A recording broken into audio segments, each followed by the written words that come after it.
Shalom adik-adik, selamat hari Minggu. Apa kabarnya? Mudah-mudahan pada sehat semua ya. Yuk, sebelum kita mendengarkan firman, kita berdoa dulu. Lipat tangannya, tutup matanya, tundukkan kepalanya, kita bersatu di dalam doa. Tuhan Yesus yang baik, terima kasih untuk hari ini. Kalau Tuhan boleh mempersatukan kami melalui video YouTube ini ya Tuhan. Saat ini kami mau mendengarkan firman. Biarlah Tuhan yang boleh menyiapkan hati kami, pikiran kami, sehingga kami boleh mengerti apa yang boleh disampaikan melalui firman hari ini. Terima kasih ya Tuhan, di dalam nama Tuhan Yesus Kristus kami telah berdoa dan mengucap syukur. Amin.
Nats firman Tuhan kita minggu ini diambil dari Kisah Para Rasul 1 ayat 6 sampai 11 dan Matius 25 ayat 31 sampai 46.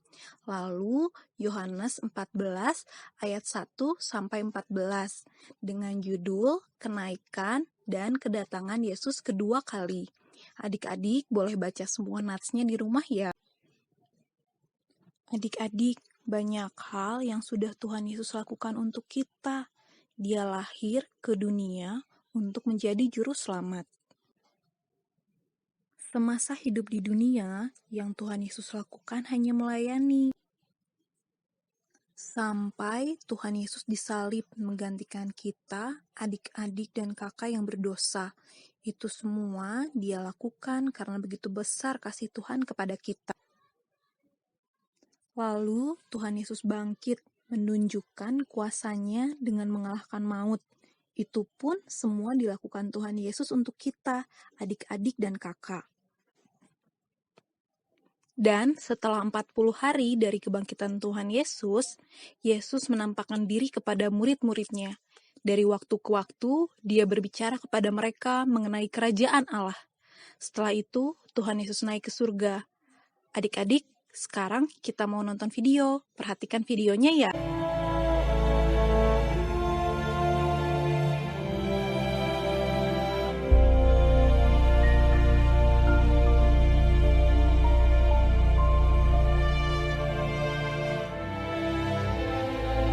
Setelah Yesus bangkit pagi-pagi pada hari pertama minggu itu, Ia mula-mula menampakkan dirinya kepada Maria Magdalena.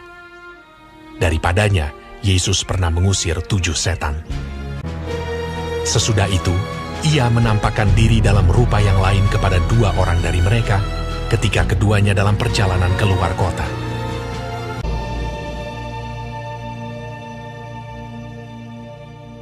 Akhirnya Ia menampakkan diri kepada ke-11 orang itu ketika mereka sedang makan. Kepada mereka Ia menunjukkan dirinya setelah penderitaannya selesai, dan dengan banyak tanda Ia membuktikan bahwa ia hidup. Sebab selama 40 hari ia berulang-ulang menampakkan diri dan berbicara kepada mereka tentang kerajaan Allah. Dan ke-11 murid itu berangkat ke Galilea, ke bukit yang telah ditunjukkan Yesus kepada mereka. Yesus mendekati mereka dan berkata, "Kepadaku telah diberikan segala kuasa di sorga dan di bumi. Karena itu pergilah, jadikanlah semua bangsa muridku, dan baptislah mereka dalam nama Bapa dan Anak dan Roh Kudus. Dan ajarlah mereka melakukan segala sesuatu yang telah kuperintahkan kepadamu. Dan ketahuilah, aku menyertai kamu senantiasa sampai kepada akhir zaman." Sesudah ia mengatakan demikian, terangkatlah ia disaksikan oleh mereka, dan awan menutupnya dari pandangan mereka.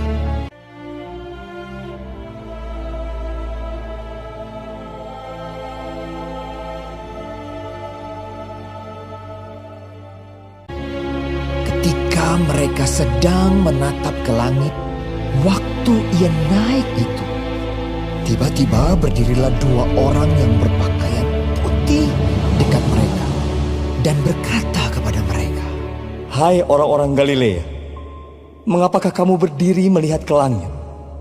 Yesus ini yang terangkat ke sorga meninggalkan kamu akan datang kembali dengan cara yang sama seperti kamu melihat dia naik ke sorga.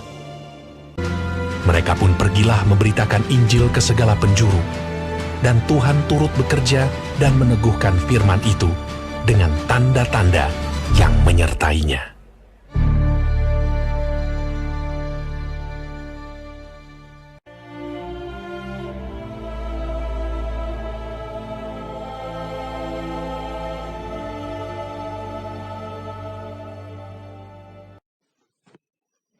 Nah, adik-adik, video tadi menggambarkan bagaimana Tuhan Yesus naik ke surga. Untuk apa ya Tuhan Yesus naik ke surga? Itu semua dilakukan Tuhan Yesus juga untuk kita, adik-adik dan kakak, dan untuk semua orang yang percaya kepada Tuhan Yesus. Tuhan Yesus naik ke surga untuk menyediakan tempat bagi kita orang-orang percaya, tempat hidup yang abadi, tempat yang penuh sukacita, tempat yang penuh dengan kedamaian. Tuhan Yesus berjanji akan membawa kita ke tempat itu, ke tempat Bapa di surga, seperti tertulis di Yohanes 14 ayat 3. Dan apabila aku telah pergi ke situ dan telah menyediakan tempat bagimu, aku akan datang kembali dan membawa kamu ke tempatku, supaya di tempat di mana aku berada, kamu pun berada. Nah, adik-adik, sudah banyak yang Tuhan Yesus lakukan untuk kita. Jadi apa ya yang bisa adik-adik dan kakak lakukan untuk Tuhan Yesus? Yang Tuhan Yesus inginkan dari adik-adik dan kakak adalah Tuhan Yesus ingin kita berperilaku, mengasihi, jujur, adil, berperilaku benar, selalu menjadi terang dimanapun kita berada. Nah, adik-adik, mari saat menantikan kedatangan Tuhan Yesus yang kedua kalinya, kita mau berperilaku yang menyenangkan hati Tuhan. Sekarang kakak ada tugas untuk adik-adik. Pecahkan sandi dari angka-angka yang ada di gambar. Tuliskan jawabannya di buku sekolah minggu. Lalu foto jawabannya dan kirimkan ke guru kelas masing-masing. Kelas tanggung ke kakak Lia atau ke kak Grace, kelas praremaja ke Bang Kris atau Kak Natal. Adik-adik, firman Tuhan hari ini selesai. Kita berdoa ya. Lipat tangannya, tutup matanya, tundukkan kepalanya, kita bersatu di dalam doa. Tuhan Yesus, terima kasih untuk firman yang boleh kami dengar hari ini. Kami sangat bersyukur memiliki Engkau di dalam kehidupan kami. Terima kasih ya Tuhan, Engkau sudah naik ke surga untuk menyediakan tempat bagi kami kelak.